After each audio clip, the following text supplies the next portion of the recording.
दोस्तों, आपका स्वागत है भी मेडिको एजुकेशन में। आज जानते हैं हम जीएनएम होता क्या है, जीएनएम में एडमिशन कैसे लें और अगर आपने जीएनएम कंप्लीट कर लिया तो आपकी सैलरी क्या होगी। तो चलो शुरू करते हैं। जीएनएम जो है एक जिसका फुल फॉर्म होता है जनरल नर्सिंग मिडवाइफरी। ठीक है, अगर बात करें तो ये कोर्स की जो अवधि होती है, टाइम पीरियड होता है, वो 3 साल का होता है। ठीक है, अगर हम बात करें इसमें तो इसमें क्या क्या करना पड़ता है, तो इसमें मरीजों को दवाई देनी। बात करें ये कब कैसे कर सकते हैं हम, तो इसके लिए जो योग्यता चाहिए होती है वो चाहिए 12th पास चाहिए होता है। और इसको जो कंडक्ट कराता है एग्ज़ाम वो स्टेट गवर्नमेंट कराती है। जैसे कि अगर मैं बात करूँ उत्तराखंड की, तो उत्तराखंड में एचएनबी इसको कंडक्ट कराता है इस एग्ज़ाम को। ठीक है, अगर इसकी बात करें जो टॉप एरिया जहाँ पर जॉब मिल सकती है वो हॉस्पिटल है, नर्सिंग होम्स हैं, प्राइवेट एंड क्लिनिकल्स हैं। जॉब प्रोफाइल की बात करें तो कहाँ कहाँ और इसका है, क्लिनिकल नर्स स्पेशलिस्ट बन सकती है, फॉरेंसिक बन सकती है, नर्स फॉरेंसिक नर्स बन सकती है, लीगल नर्स कंसल्टेंट बन सकती है। जीएनएम की फुल फॉर्म की, तो जीएनएम का फुल फॉर्म होती है जनरल नर्सिंग एंड मिडवाइफ। तो general nursing and midwife Hindi में इसको मतलब होता है सामान्य पोषण एवं दाई। तो दाई पहले से जो डिलीवर कराती थी उनको बोलते थे, तो आजकल इसको किस में जोड़ दिया है, जनरल नर्सिंग एंड मिडवाइफ में जोड़ दिया है। ठीक है, जीएनएम के लिए योग्यता की बात करें तो अलग अलग कॉलेज अलग अलग चीज़ें मांगती हैं, लेकिन उत्तराखंड में आपको केवल जीएनएम के लिए 12th पास होना बहुत ज़रूरी है। और या तो आप आर्ट साइड से हो या फिर आप साइंस से हो, कोई फ़र्क नहीं पड़ता है। ठीक है, जीएनएम के लिए सिलेबस, तो जीएनएम के लिए कौन कौन से आपको सिलेबस पढ़ाए जाएंगे अगर आपने एडमिशन ले लिया। फर्स्ट ईयर की बात करें तो आपको एनाटॉमी एंड साइकोलॉजी फिजियोलॉजी पढ़ाई जाएगी। किसकी एनाटॉमी और फिजियोलॉजी, मानव की एनाटॉमी आपको और एंड फिजियोलॉजी पढ़ाई जाएगी। ठीक है, उसके अलावा माइक्रोबायोलॉजी पढ़ाई जाएगी, किस तरीके से माइक्रो ऑर्गेनिज्म किसी भी चीज़ को इन्फेक्टेड करते हैं या किसी भी माइक्रो ऑर्गेनिज्म को उसकी लाइफ साइकिल क्या होती है, इन चीज़ों के बारे में पढ़ोगे।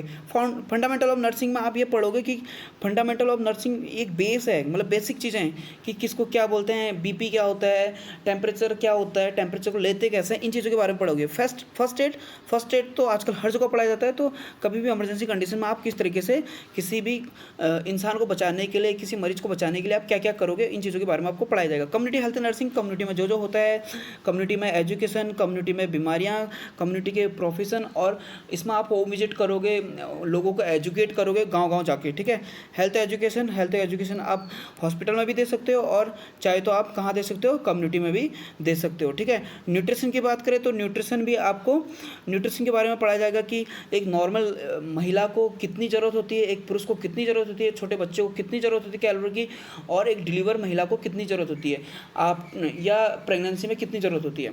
ठीक है, अगर हम बात करें पर्सनल एंड एनवायरमेंट हाइजीन के बारे में पढ़ाया जाएगा आपको। साइकोलॉजी पढ़ाई जाएगी कि पेशेंट जो होता है उस समय किस तरीके का रिएक्ट करता है, या नॉर्मल इंसान किस तरीके का रिएक्ट करता है, उनके दिमाग में क्या चल रहा होता है। फॉर एग्जांपल कोई पेशेंट है, आप उसकी देखभाल कर रहे हो, वो बीमारी के कारण आपसे हो सकता है बहुत गुस्से में बोले, एंग्री में बोले, तो आपको उस समय किस कामनेस से उसको समझाना है, तो that is comes into the psychology. अगर सोशियोलॉजी की बात करें तो सोशियोलॉजी जहाँ भी एक ग्रुप होती है, कम्युनिटी होती है, हम समाज से, समाज हमसे है, तो इसमें हम समाज के बारे में पढ़ते हैं। ठीक है, नेक्स्ट बात करते हैं हम, तो सेकेंड ईयर में आप क्या पढ़ोगे, मेडिकल सर्जिकल एंड नर्सिंग पढ़ोगे। और मेडिकल सर्जिकल नर्सिंग में आप पढ़ोगे कि किस तरीके की सर्जरियाँ होती हैं, सर्जरी के लिए किस किस चीज़ की इक्विपमेंट की ज़रूरत होती है, और आपको पेशेंट को सर्जरी से पहले क्या क्या चीज़ों की तैयारी रखनी पड़ती है, सर्जरी के दौरान क्या क्या चीज़ों की तैयारी रखनी पड़ती है, सर्जरी के बाद आपको क्या क्या तैयारियाँ रखनी पड़ती हैं।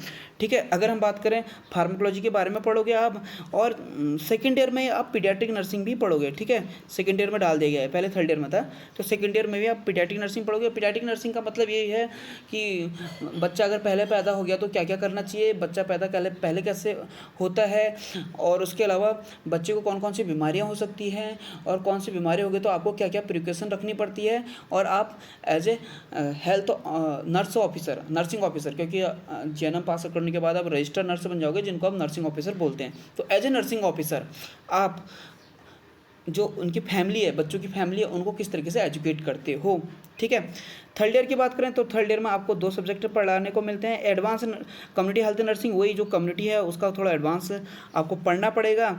ठीक है, कौन कौन सी कम्युनिटी और हेल्थ सेक्टर में क्या क्या काम कर रही हैं, और गांव में आप किस तरीके से लोगों को एजुकेट करते हो इन चीज़ों के बारे में। और मिडवाइफ एंड गायनेकोलॉजी जो इसका नर्स जो जीएनएम का वही है कि जनरल नर्सिंग एंड मिडवाइफ। तो मिडवाइफ में आप ये पढ़ोगे कि जो महिलाएं होती हैं उनको कौन कौन सी बीमारियां होती हैं और एज ए डिलीवरी के दौरान आपको क्या क्या चीज़ों की उनको एडवाइस देनी पड़ती है और आप किस तरीके से उनको उन बीमारियों से बचाते हो या एजुकेट करते हो।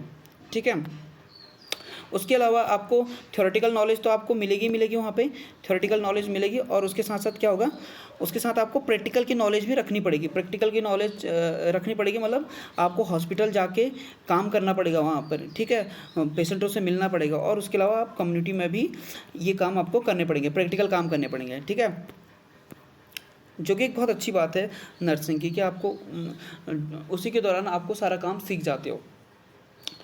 ये आपको बता चुका हूँ जीएनएम कोर्स कैसे करें। तो जीएनएम कोर्स करने के लिए आपको 12th पास होना बहुत ज़रूरी है। उत्तराखंड की बात करूँ तो या हर जगह उत्तराखंड की बात करेंगे, जीएनएम का कोर्स पढ़ने के लिए आप यहाँ पर जैसे अगर मैं बात करूँ तो उत्तराखंड में 3 कॉलेज हैं। यहाँ पे 3 कॉलेज हैं, गवर्नमेंट के 3 कॉलेज हैं उत्तराखंड में। नंबर 1 है Dehradun state school of nursing है उसका नाम, ठीक है। दूसरा है रोशनाबाद जो हरिद्वार में है और तीसरा है नैनीताल में, ठीक है, नैनीताल में है, बीडी पांडे उसका नाम है। तो इन टोटल कॉलेजों में सीट की संख्या है लगभग आपकी कितनी है, लगभग आपकी सीट की जो संख्या है वो है 100 से ऊपर है, ठीक है। 50 यहाँ है देहरादून में है, 30 लगभग बीडी पांडे में है और 60 लगभग वहाँ पर है। तो कितने हो गए, 120 के आसपास हैं, ठीक है। अगर बात करूँ कि इन गवर्नमेंट कॉलेजों में आपकी फ़ीस कितनी रहेगी, तो फ़ीस की बात करूँ तो मैं फ़ीस जो है गवर्नमेंट कॉलेजों में फ़ीस होती है, हमारे टाइम पर जो फ़ीस थी और वो अभी भी है 8,000 फर्स्ट ईयर में है, ठीक है। इसमें से 3,000 आपको रिफंड हो जाएगी बाद में, ठीक है। तो 5,000 पड़ी। सेकेंड ईयर की बात करूँ तो सेकेंड ईयर में हमको 5,000 देनी पड़ी, थर्ड ईयर में हमको 3,000 देनी पड़ी। तो लगभग 15,000 मान के चलो आपकी फ़ीस पड़ने वाली है। अगर हम प्राइवेट कॉलेज की बात करें तो वो अलग अलग कॉलेजों में अलग अलग है, लेकिन अप्रॉक्स आपको 1 लाख पर ईयर देनी पड़ेगी, तो 3 लाख में आपका पूरा कंप्लीट होगा। और अगर बात करें हम करियर की बात करें तो करियर के लिए आपको देखो, करियर का इसमें यह है कि जीएनएम को इतना रह नहीं गया अब जीएनएम का, अब आ गया बीएससी नर्सिंग, उसको मैं अपने अगले टॉपिक में कंप्लीट करूँगा। तो फिर भी अगर आपको जीएनएम की बात करूँ तो अगर आपको स्टेट गवर्नमेंट में जैसे उत्तराखंड की बात करूँ तो स्टेट गवर्नमेंट में अभी इन्होंने क्या बोला है कि आप जीएनएम के बाद गवर्नमेंट के लिए अप्लाई कर सकते हो। अभी 1 साल पहले वैकेंसी आई थी जो अभी कंडक्ट नहीं करा पाई क्योंकि इसमें सीनियरिटी का मामला भी पड़ा हुआ है, ठीक है। अगर बात करें सेंटर की तो सेंटर में अगर मैं एक नाम लूँ एम्स, तो एम्स क्या बोलता है कि आपका जीएनएम कंप्लीट होना चाहिए प्लस आपके पास 2 साल का एक्सपीरियंस होना चाहिए किसी हॉस्पिटल का, तो आप एम्स को दे सकते हो, ठीक है। ये करियर अपॉर्चुनिटीज़ हैं। बाकी आप कम्युनिटी में ड्यूटी कर सकते हो या एनएचएम के थ्रू कर सकते हो, लेकिन एनएचएम आपको 18,000 के आसपास मिलेगी। अगर आप प्राइवेट में करते हो तो उत्तराखंड में आपको ज़्यादा नहीं मिलेगी, 10,000 के आसपास मिलती है। अगर आप दिल्ली में जाते हो तो 20 प्लस मिलती है आपको। अगर आप फ़ॉरेन चले जाते हो, फ़ॉरेन के लिए आपको एक इंग्लिश का कोर्स करना पड़ता है। अगर आपने वो पास आउट कर लिया और बाहर का एग्जाम होता है वो पास आउट कर लिया तो लगभग आपकी सैलरी हो जाती है उस समय 1 लाख के आसपास हो जाती है, ठीक है। अगर एरियाज़ की बात करें तो एरियाज़ में आपको स्टाफ नर्स बन सकते हो, क्लिनिकल नर्स बन सकते हो, नर्सिंग ट्यूटर बन सकते हो। और उसके अलावा आप इसमें जीएनएम कंप्लीट करने के बाद आप सीएचओ के लिए भी अप्लाई कर सकते हो। कोर्स होता है 6 महीने का जिसको बोलते हैं कम्युनिटी हेल्थ ऑफिसर, 6 महीने का कोर्स होगा। लेकिन जीएनएम के बाद आपको एक एंट्रेंस एग्जाम निकालना पड़ेगा, तब आप सीएचओ में जाओगे और सीएचओ के बाद फिर एक एंट्रेंस एग्जाम निकालना पड़ेगा, देन आपकी जॉब लग जाएगी। जॉब लग जाएगी जो जॉब आपकी 20,000 के आसपास आपकी सैलरी होती है। 15,000 आपको अलाउंस मिलता है अलग अलग हिली एरिया के अकॉर्डिंग, और जो इंसेंटिव होता है वो भी आपका प्लस कर दें तो 35 के अराउंड आपकी सैलरी हो जाती है।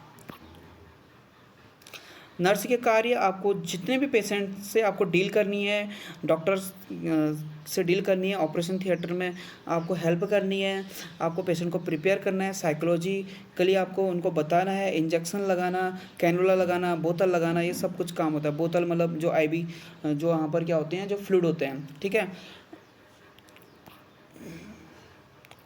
उसके अलावा क्या हो सकता है ये आपको बता चुका मैं कितनी सैलरी मिलती है। कुछ क्वेश्चन है, चलो इन पर बात करते हैं हम, क्वेश्चन क्या क्या हैं, ठीक है। क्वेश्चन की बात करते हैं। तो पहला क्या जीएनएम आर्ट साइड वाले कर सकते हैं, यस ऑफ कोर्स कर सकते हैं, ठीक है। दूसरा क्वेश्चन है, क्या जीएनएम लड़के कोर्स कर सकते हैं? हाँ कर सकते हैं, लेकिन यहाँ पर क्या होता है 20-80 का रेशो है। 20-80 का रेशो है, यानी कि 20-80 का रेशो का मतलब ये है कि 20% लड़के आएंगे अगर 100 सीटें हैं, 80% लड़कियाँ होंगी, तो सीटें फिक्स हैं। ठीक है। कोर्स कितने साल का होता है? तो 3 साल का होता है, 3 ईयर का होता है, और रजिस्ट्रेशन मिलते मिलते आपको 3.5 साल हो जाएंगे, लेकिन कोर्स आपका कंप्लीट हो जाएगा 3 साल में ही। ठीक है। जेएनएम कोर्स करने के लिए कॉलेज में प्रवेश कैसे लें? तो कोई भी आपका अभी जैसे एचएनबी ने निकाल रखे हैं, तो आप फॉर्म अप्लाई कीजिए और भर दीजिए, तो आप को वहाँ पर एडमिशन मिल जाएगा। अगर वहाँ नहीं मिलेगा तो फिर प्राइवेट कॉलेज में आप एडमिशन ले सकते हो। ठीक है। इसके साथ मेरा टॉपिक ख़त्म हुआ। अगर आपको हमारा चैनल पसंद आता है तो लाइक करें, सब्सक्राइब करें। तब तक के लिए जय हिंद, जय भारत।